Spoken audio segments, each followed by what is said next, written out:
అటు రాష్ట్రాన్ని ఇటు ఇండస్ట్రీని ఏలుతున్నావు.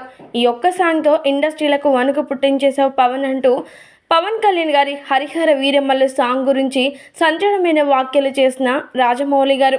ఎస్ఎస్ రాజమౌళి గారు ఈయన గురించి ప్రత్యేకంగా చెప్పాల్సిన పనే లేదు. తనేంటో తన సినిమాల వైఖరి ఏంటో అందరికీ తెలిసిందే. ఒక్కొక్క సినిమాకి తను ఎన్ని ఏళ్ళు తీసుకున్నప్పటికీ రిజల్ట్ మాత్రం బాక్స్ ఆఫీస్ని అదరకొట్టేలాగా ఉంటుందని చెప్పడంలో ఎలాంటి అతిశయోక్తి కూడా లేదు. బాహుబలి 2, RRR మూవీలను చూస్తే రాజమౌళి గారి యొక్క సారాంశం మనందరికీ అర్థమైపోతుంది. అయితే మరి అలాంటి ఎస్ఎస్ రాజమౌళి గారు ఎంతో గ్రాండ్గా రిలీజ్ అయినటువంటి హరిహర వీరమల్లు సాంగ్ని వీక్షించారట.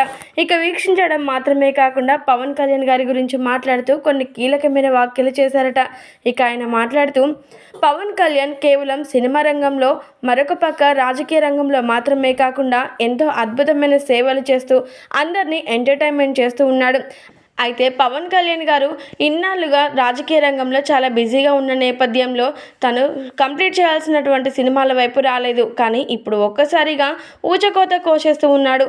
ఈ నేపథ్యంలోనే హరిహర వీరమల్లులోని షూటింగ్ అంతా కూడా కంప్లీట్ చేయడం మాత్రమే కాకుండా ఈ మూవీ నుంచి సాంగ్ రిలీజ్ అయింది. ఈ సాంగ్ని చూస్తుంటే నాకైతే గూస్ బంప్స్ వస్తూ ఉన్నాయి. ఎంతో అద్భుతంగా చాలా వైబ్రేషన్స్ తెప్పిస్తోంది ఈ సాంగ్. ఒక్క మాటలో చెప్పాలంటే అటు రాష్ట్రాన్ని ఇటు ఒక అద్భుతమైన సినీ రంగాన్ని అందరినీ కూడా ఏలుతూ ఉన్నాడు జనసేన అధినేత పవర్ స్టార్ పవన్ కళ్యాణ్ అంటూ పవన్ కళ్యాణ్ గారి యొక్క ఈ హరిహర వీరమల్లు సాంగ్ గురించి కీలకమైన వ్యాఖ్యలు చేశారట ఎస్ఎస్ రాజమౌళి గారు. ఎస్ఎస్ రాజమౌళి గారు చేసినటువంటి ఈ కామెంట్స్ కాస్త నెట్టింట ఎంతగానో వైరల్గా మారుతున్నట్లుగా తెలుస్తోంది.